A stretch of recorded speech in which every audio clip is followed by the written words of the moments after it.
नमस्कार सर्वांना. मकर संक्रांती स्पेशल आज आपण किचन टिप्स पाहणार आहोत. चला तर मग टिप्स सुरू करूयात. टिप नंबर 1, संक्रांतीसाठी तिळाचा वापर करताना तीळ आधी हलके भाजून घ्यावेत, त्यामुळे त्याची चव खुलते आणि पदार्थ जास्त दिवस टिकतो. टिप नंबर 2, तिळगुळाचे लाडू करताना गूळ फार घट्ट वितळू नये. गूळ जास्त तापला तर लाडू कडक होण्याची शक्यता असते.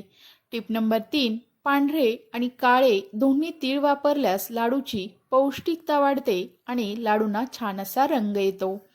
टिप नंबर 4, तिळगुळात थोडेसे तूप घातल्याने लाडूंना मऊपणा आणि सुगंध मिळतो.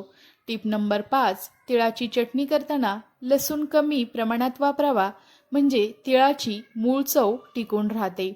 टिप नंबर 6, संक्रांतीसाठी वरण भाजी बनवताना हंगामी भाज्यांचा वापर करावा, जसे गाजर, भाजीचा भाजीपाला किंवा गवार.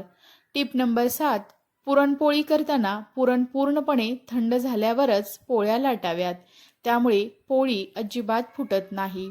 टिप नंबर 8, पुरणात जायफळ किंवा वेलची पूड थोड्या प्रमाणात घातल्यास चव खास लागते.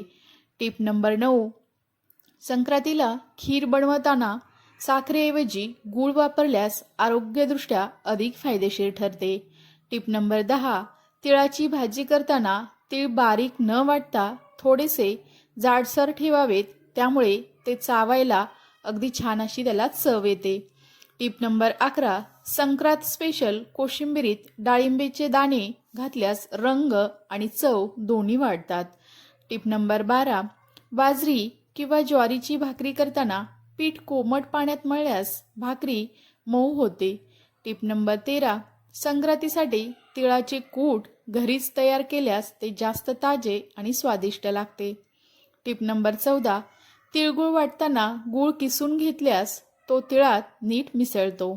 टिप नंबर 15, संक्रांत फराळ करताना पदार्थ आधीच तयार करून हवाबंद डब्यात ठेवावेत. टिप नंबर 16, तिळाच्या पदार्थात मीठ आणि गोड यांचा समतोल ठेवल्यास चव अधिक खुलते.